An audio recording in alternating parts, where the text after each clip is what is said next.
Hello friends, welcome to my channel the Ardhan Hut. और आज हम बात करने वाले हैं about neo classical dance in India. मेरा जो ये चैनल है द अर्धन हट, ये चैनल मेनली डील करता है with every element of nature, culture and performing arts के जो स्टूडेंट्स हैं and who are appearing for UGC NET, UPSC exam, CUET और any kind of exams related to performing arts and Indian culture, उनके लिए मेरा channel बहुत ज्यादा helpful है। You can go through it. Basically I am following the syllabus of UGC NET. तो उसी line में बाकी सारे सिलेबस चलते हैं। इन नेक्स्ट या नेक्स्ट टू नेक्स्ट क्लास हम लोग कुछ अलग अलग एग्जाम्स के सिलेबस भी देखेंगे related to performing arts, where you can discover कि जो सिलेबस है वो ऑलमोस्ट सेम है। यूजीसी नेट का सिलेबस सबसे ज्यादा लंबा है, so we will cover that. तो आपका आप सारों का जो एग्जाम्स है वो क्लियर हो जाएगा।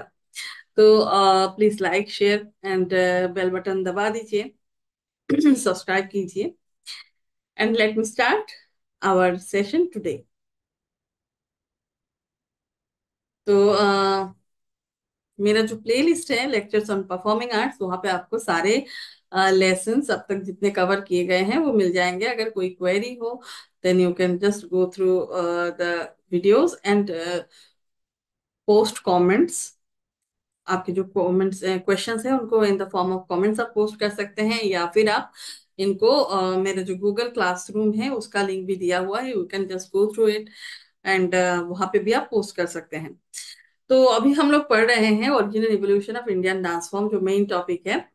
इसमें हमने हर एक स्टेज को एक्सप्लेन किया है। Tribal dance, classic folk dance, क्लासिको folk dance, classical dance, neo classical dance आज होने वाला है कवरेज। इससे पहले वाले वीडियोस अवेलेबल हैं already, you can just go through the playlist lectures on performing arts. वहां पे जाने के बाद आपको सारे के सारे प्रीवियस वीडियोस मिल जाएंगे। तो नियो क्लासिकल डांस है क्या? हमने ऑलरेडी पढ़ा कि क्लासिकल डांस एग्जिस्टेंस में आया बहुत पहले एंड उसके अलग अलग फेजेस हैं। एंड लास्ट में रिवाइवलिस्ट मूवमेंट हुआ। रिवाइवलिस्ट मूवमेंट से के बाद जो एक न्यू फॉर्म का जन्म हुआ उसे कहते हैं न्यू क्लासिकल डांस। तो एक तो है कि thoughts and ideas of Uday Shankar ji, Rabindranath Tagore and many of the prominent personalities gave rise to neoclassical dance form which ultimately gave birth to modern dance form। Rabindranath Tagore को बहुत ज्यादा क्रिटिसिज्म का सामना करना पड़ा था जब उन्होंने नृत्य को ओपन किया सबके लिए। आज हम देखते हैं कि डांस, आपका मन है आप कहीं पे भी डांस कर सकते हो। आज लोग रील्स बनाने के लिए रास्ते में भी कर लेते हैं रिकॉर्ड। तो डांस अब किसी जगह पे लिमिटेड नहीं है, नॉट इवन द स्टेज। आपका डांस करने का मन है आप कहीं पे भी डांस करो, अनटिल अनलेस आप किसी को डिस्टर्ब ना कर रहे हो। तो एग्जैक्टली उस समय जो कंडीशन था वो बिल्कुल था ऐसा नहीं। जब मंदिरों से ये राज दरबार तक पहुंचा तब उसका स्टेटस बहुत ज्यादा बिगड़ गया था। तो उसके लिए रिवाइवलिस्ट मूवमेंट ने बहुत हेल्प किया। रविन्द्रनाथ टैगोर के बारे में मैंने पढ़ा था कि जब उन्होंने जो विश्व भारती शांति निकेतन में नृत्य को एक सब्जेक्ट के रूप में पेश किया और अलग अलग उत्सवों की रचना की, वर्षा मॉनसून फेस्टिवल को वर्षा मंगल, तो इस तरीके से अलग अलग जो उत्सव है, बसंत उत्सव, ऐसे अलग अलग उत्सवों की सूचना की। और गर्ल्स एंड बॉयज सारे डांस कर रहे थे। तब बहुत सारे न्यूज़पेपर्स ने उनको बहुत निगेटिवली कमेंट किया था, but he didn't stop there. इसी तरह से उदय शंकर जी ने, उन्होंने तो बहुत सारे डांस फॉर्म्स को अपने अपने ही मतलब कोरियोग्राफी से फ्यूजन किया था। रविंद्रनाथ टैगोर को नृत्य पसंद था, उन्होंने बहुत सारे कोरियोग्राफर, डांस टीचर्स अपॉइंट किए थे एंड उनके ही डांस ड्रामास को कोरियोग्राफ करवाया था। अगर हम चित्रांगदा नृत्य नाट्य देखें तो उसमें दिखता है कि उन्होंने अलग अलग कैरेक्टर्स को अलग अलग फॉर्म दिया है। चित्रांगदा जो है वो मणिपुर की राजकुमारी है, तो उनका वो जो फॉर्म है वो मणिपुरी फॉर्म उनके लिए डोमिनेंट है। राजकुमार अर्जुन, वो नॉर्थ इंडिया के हैं, तो उनके मूवमेंट में उन्होंने जैसे कि कथक को डाला है। भरतनाट्यम का भी भरपूर प्रयोग किया गया है इसमें। तो इसी तरह से अलग अलग डांस फॉर्म्स को यूटिलाइज किया। उदय शंकर जी तो मतलब उनका जो पहला फिल्म आया था 1948 में शायद, यस 1948 में कल्पना नाम की मूवी आई थी। तो आप अगर देखेंगे यूट्यूब में वो अवेलेबल है, देख सकेंगे। तो किस तरह से ये उनके थॉट में था कि डांस को उन्मुक्त किया जाए। तो new classical dance in India refers to revival and reinterpretation of classical dance forms in contemporary context. समय के हिसाब से अगर आप नहीं चलेंगे तो कोई भी कला हो वो पीछे छूट जाएगी। हम देखते हैं कि नृत्य के इतिहास में बहुत सारे डांस फॉर्म हैं जो आज तक सरवाइव कर रहे हैं, और कुछ फॉर्म्स हमें दिखने को मिलता है कि नहीं, वो पता नहीं कहाँ खो गए, हमें पता भी नहीं है कि वो फॉर्म्स क्या थे। तो जो चीज समय के हिसाब से नहीं चलेगा उसको एलिमिनेट होना ही पड़ेगा। तो समय के हिसाब से उन लोगों ने क्या किया कि नृत्य को उन्मुक्त किया, नृत्य को फ्यूशन फॉर्म में लाके खड़ा किया। So neoclassical dance emerged a significant force in Indian cultural landscape in 20th century, largely due to the efforts of artists seeking to keep classical forms relevant in a changing world.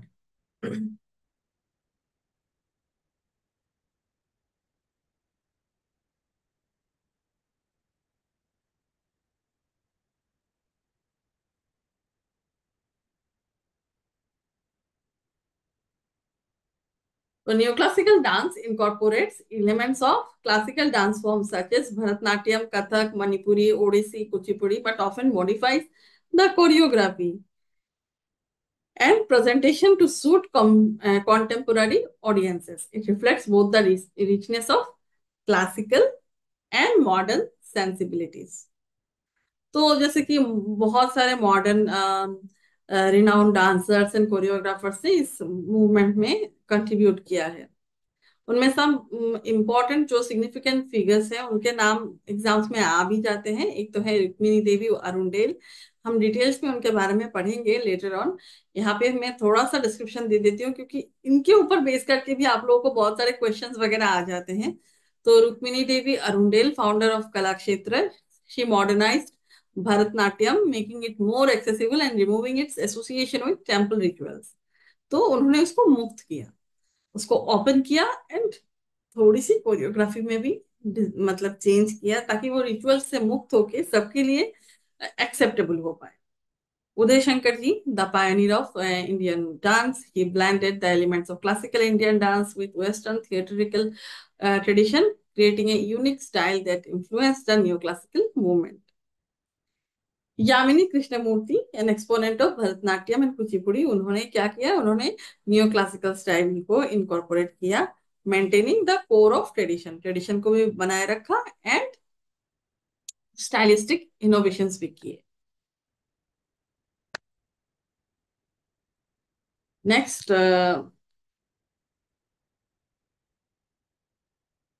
Traditional themes in Indian dances are often mythological, devotional and stories from the epic. मैंने जब classical आपको समझाया था तभी बताया था कि भारतीय क्लासिकल नृत्य जो है वो सिर्फ नॉट फॉर एंटरटेनमेंट, वो भक्त से भगवान को जोड़ती है।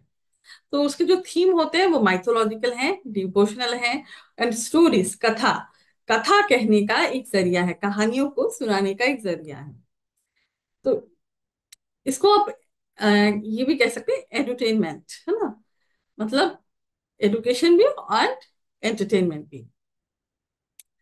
तो न्यू क्लासिकल डांस में क्या हुआ, मॉडर्न थीम्स को भी एक्सप्लोर किया जाता है beyond this topics, social issues, human emotions, contemporary stories, even nature को बहुत सुंदर दिखाने का प्रयास किया जाता है।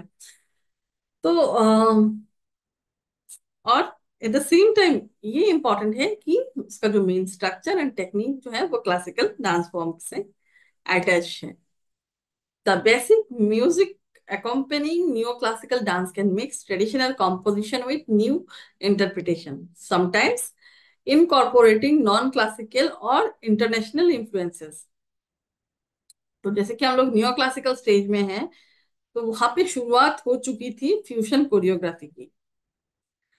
तो global exchange of ideas, exposure to different dance form, and desire to communicate to wider audiences have encouraged neoclassical dancers to experiment with space, time, and physicality while retaining classical aesthetic. Her angle से आप नृत्य को explore कर सकते हो, basically जो उसका classical aesthetic को बनाए रखते हुए।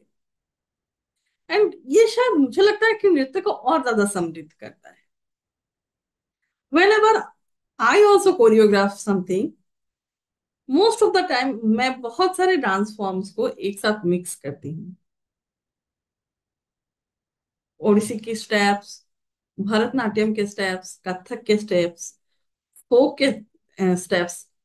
जब आप स्पेशली नृत्य नाट्य को आप बना रहे हो, तो नृत्य नाट्य में अगर आप सेम टाइम ऑफ मूवमेंट रखोगे तो most of the time it becomes little bit of क्या बोले, बोरिंग हो सकता है दर्शक के लिए, क्योंकि as it is a contemporary period.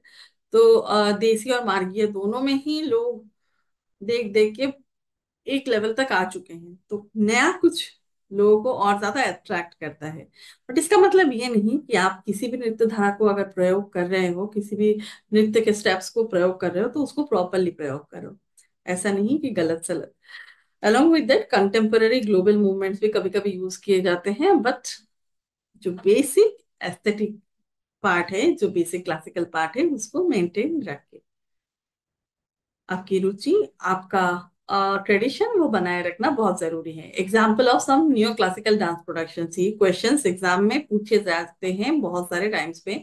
तो यहाँ पे हम लोग फ्यू एग्जाम्पल्स देख लेते हैं। एक तो है शोभना जी के द्वारा किया गया Krishna the blue God, a fusion of Bharatnatyam and contemporary dance technique.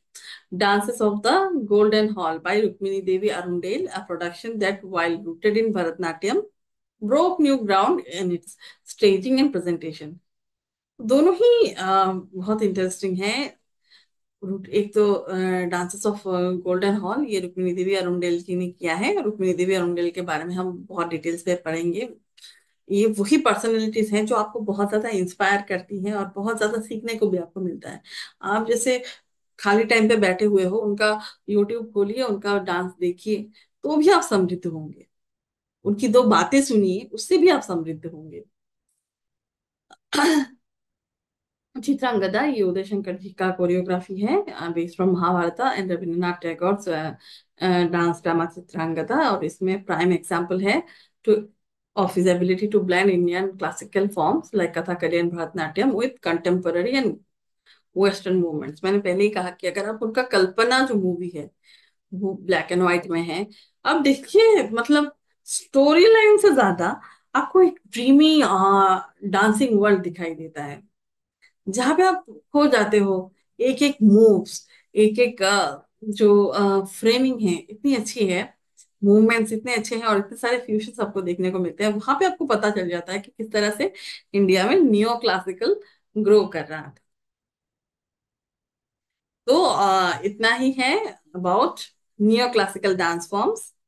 For more videos please like, share, comment and subscribe to this channel. Bell button दबा दें। एंड रेगुलर वीडियोस आ रहे हैं, रेगुलर पीपीटीज आ रहे हैं। ये पीपीटीज आप रोक के नोट बना लें। कोई भी प्रॉब्लम हो, you can just mail me और post your question in the comment section. और लिंक नीचे दिया हुआ है डिस्क्रिप्शन पे, जहाँ पे मेरा क्लासरूम है, गूगल क्लासरूम। वहां पे जाके भी आप अपना क्वेश्चन पोस्ट कर सकते हो। बहुत सारे बच्चे पूछते हैं कि मैम अलग से कोई पीपीटी की जरूरत ही नहीं है, पूरा जो है पीपीटी आपका है वो मैंने आपके सामने डाल रखा है, you can just make a note of it. फिर जब आप एमसीक्यूज करोगे तब आपको पता चल जाएगा कि अरे ये तो वही क्वेश्चन है जो मैम ने पहले के पीपीटी में डाल रखे थे। तो प्लीज इनका स्क्रीनशॉट ले लें या फिर एक नोट बना लें। स्क्रीनशॉट लेके भी नोट बना सकते हैं and go through it. Thank you.